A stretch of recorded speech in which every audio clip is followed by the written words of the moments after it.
Moin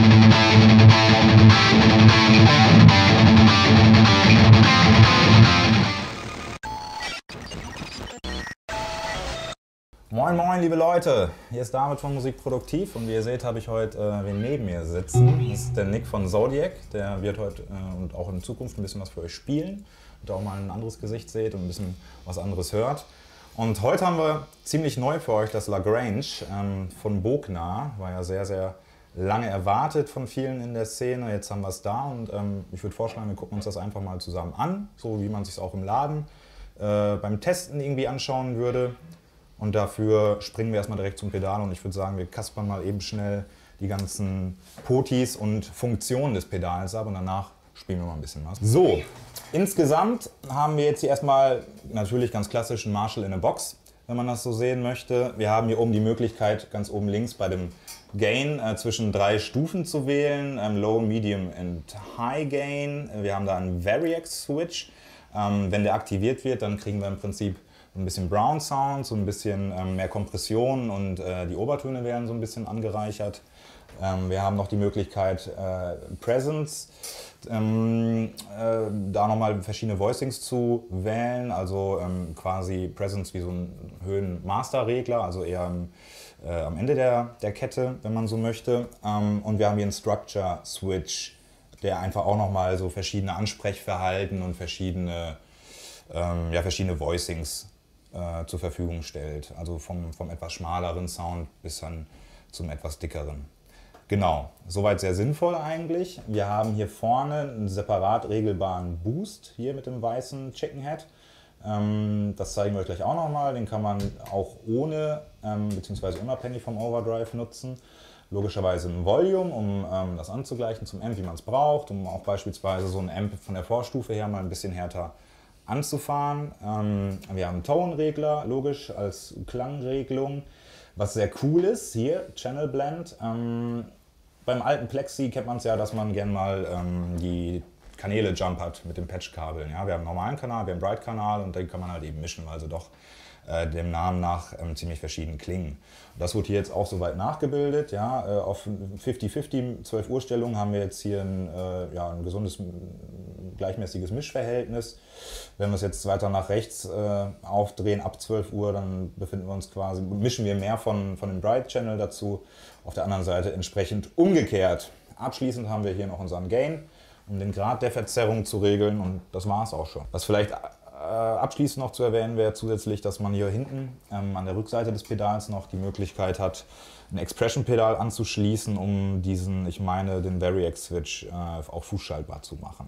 Finde ich schon mal sehr cool, weil wenn man das jetzt irgendwie zusammenzählt, dann hat man doch schon einen Overdrive, Boost und dann eben nochmal eine Klangvariation, ein anderes Voicing, das man direkt abrufen kann, also 3 Sounds. Das ist schon eigentlich relativ üppig, finde ich, für so ein Pedal. Gut, genug erzählt, wir springen mal rein, würde ich sagen. Wir haben jetzt hier, wäre vielleicht noch interessant dazu zu nennen, Bugs & Betty von Friedman, ein puristischer Amp, der jetzt so auch erstmal nur clean kann, aber das fantastisch, möchten wir meinen. Doch, das stimmt. Allemal. Genau, der verträgt sich auch sehr gut mit Pedalen. Deshalb haben wir den jetzt heute erstmal ausgesucht. Und wenn ihr zwischendurch noch ein bisschen Reverb und Delay hört, dann sind das hier unsere TC-Mini-Pedale. Einmal der Hall of Fame Mini und das Flashback. Gut, ich würde sagen, wir springen mal rein. Vielleicht spielt der Nick uns mal irgendwie ein kleines Riff oder so. Und ich drehe mal ein bisschen an den Knöpfen und dann hören wir uns das zusammen an. Okay.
Ja, schön.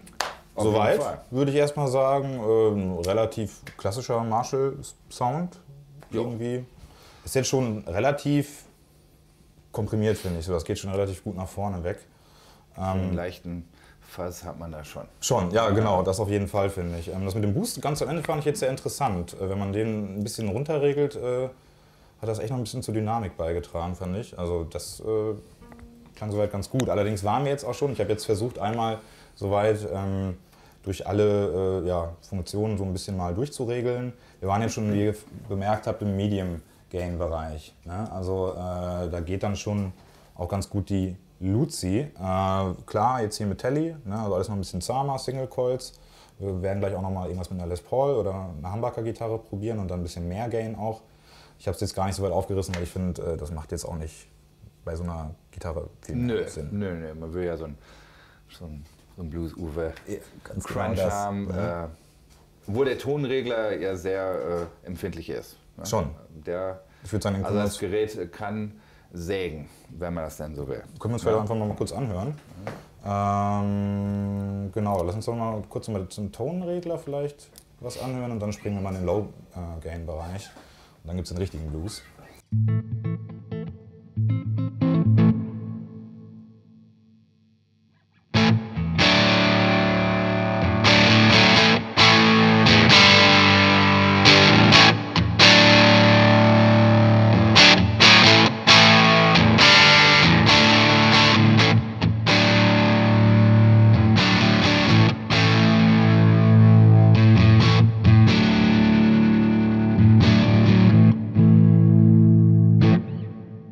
Ja, also ich finde, klar, es wurde jetzt auch ein bisschen sägig irgendwie nach so ab, sagen wir mal, 13, 14 Uhr, aber der hat auch schön aufgemacht. Ja, auf jeden Fall. Also es kann natürlich jetzt irgendwie mit so einer Single Coil, gerade so einer Telly-Geschichte mit irgendwie Maple Fretboard, so, das kann glaube ich schon mal zu viel werden, aber so gerade mit einer Paula oder so kann ich mir das schon ganz cool vorstellen. Also es klang halt echt, als ob der Amp so ein bisschen aufgehen würde, aber es ist schon ziemlich...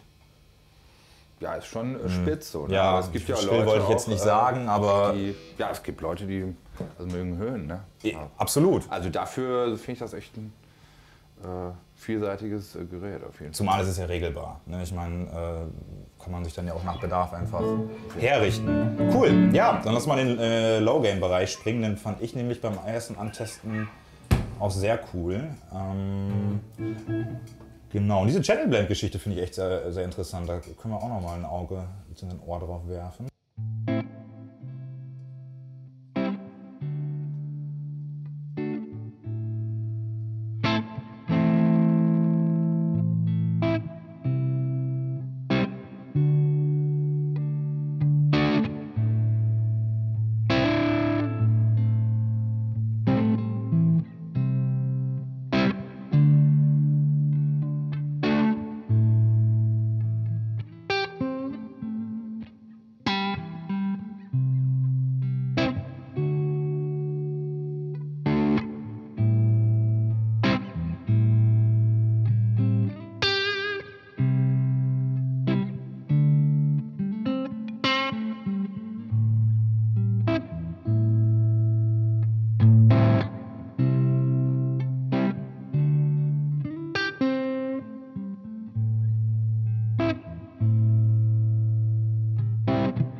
Soweit vielleicht erstmal.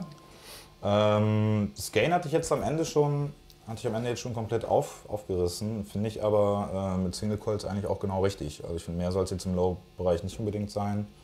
Sonst wäre es halt nicht mehr Low Gain.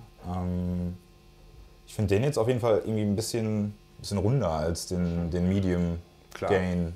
Klar, auf jeden Fall. Ja, klarer, ein bisschen besser artikuliert.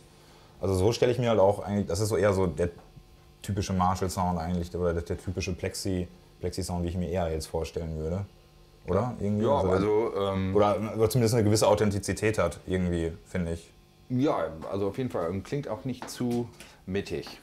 Also klingt nicht Nö. Also klingt nicht langweilig, also ich finde es echt super. Ich würde sagen, vielleicht nochmal irgendwie ein anderes Riff oder so im Low-Bereich.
Schön, sehr passend würde ich sagen zu diesem Pedal, sehr geschmackvoll.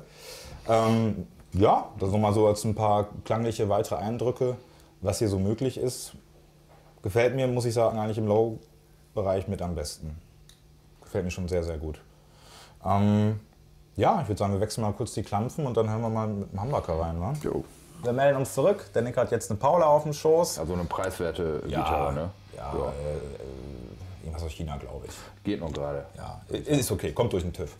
So, High-Gain-Bereich. Ich würde sagen, wir hören einfach mal direkt rein. Ich drehe noch ein bisschen an den Reglern. Ja.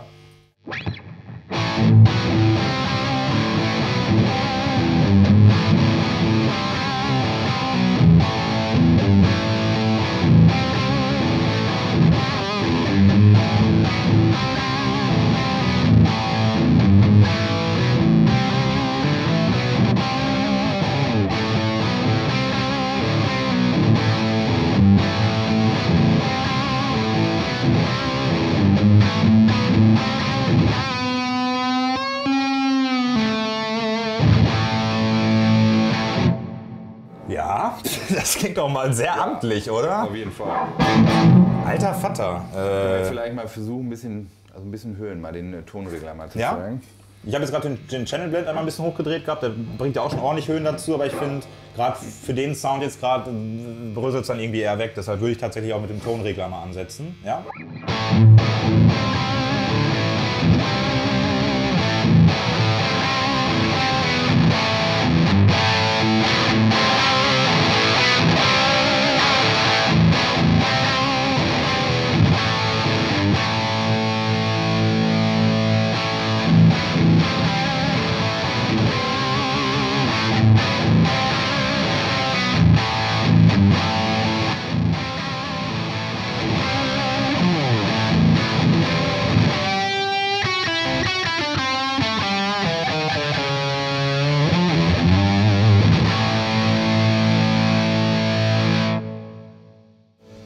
Ich bin schwer angetan, muss ich gerade sagen. Also unabhängig davon, dass der junge Mann hier auch verdammt gut spielt, wie man hören kann.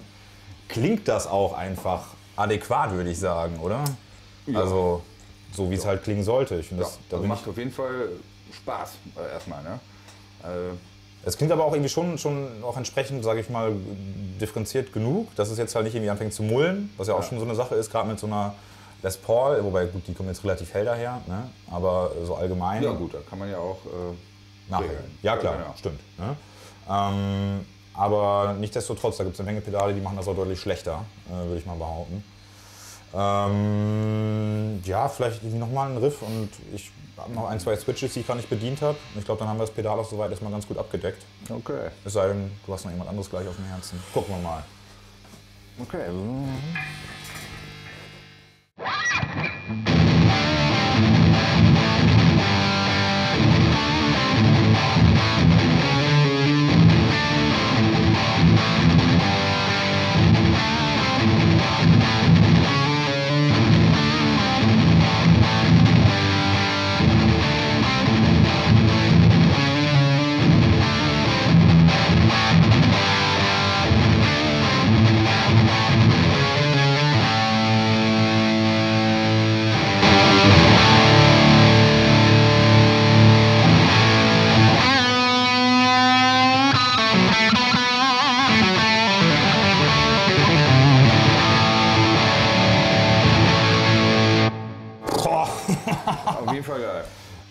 Also gerade mit dem Boost, als ich den nochmal eingekickt habe, da dachte ich auch nur, mein lieber Scholli, da merkt man, dass nochmal richtig irgendwie ein bisschen Luft nach oben ist und man das Pedal nochmal einen ganzen Tritt nach vorne kicken kann. Ja, das soll jetzt heute auch erstmal nur so ein erster Eindruck sein für das Pedal. Und ich denke, wir haben das meiste jetzt erstmal abgedeckt, oder? Auf jeden Fall. Ja. Und ich muss dazu sagen, also das Ding macht das Leben jetzt nicht schwerer. Also in Sachen so Anschlag. Spielerisch Dynamik meinst so. du, ja? Genau, genau. Also ein bisschen kommt das dir jetzt als Spieler schon entgegen. Ja. Jetzt nicht, dass es ist jetzt nicht so, dass es super alles glattbügelt und Nee. sonst wie komprimiert so. Ne? Also es ist nicht so oversaturated, wie man sagt. Es ist nicht zu viel Sättigung im Ton, aber ja, Genau. ein gesundes Mischverhältnis wahrscheinlich. Genau, also macht Spaß. Also deshalb, so habe ich das auch gesagt, weil man sich ja auch ein Boost-Pedal ja auch holt, um oftmals auch zu solieren. Und wenn die Gitarre dann nicht so richtig aus dem Quark kommt, dann macht das nicht so viel Spaß. Und das macht der auf jeden Fall. Ne? Also es ist echt ein gutes Teil. Ach komm, abschließend, ich würde sagen, ich packe es gerade irgendwie auch nochmal. Vielleicht spiele ich auch nochmal einen Griff.